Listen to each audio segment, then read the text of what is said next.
Information minister ने कहा कि दुनिया के जिस एयरपोर्ट पे हम उतरते हैं हमारे पासपोर्ट को बहुत इज्जत मिलती है।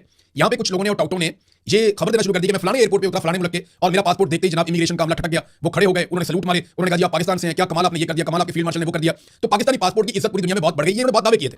लेकिन आलमी रैंकिंग आ गई है पासपोर्टों की और ये पड़ी हमारे सामने, इस पे दुनिया भर की खबरें छप चुकी हैं और पूरी दुनिया के जो पासपोर्ट है उनमें जो बदतरीन कारकर्दगी दिखाने वाले पासपोर्ट है, जिनकी अहमियत सबसे कम है, जिनकी पासपोर्टों की वैल्यू सबसे कम है, उस हवाले से पाकिस्तान चौथे नंबर पे आ गया जी, नीचे से चौथे नंबर पे।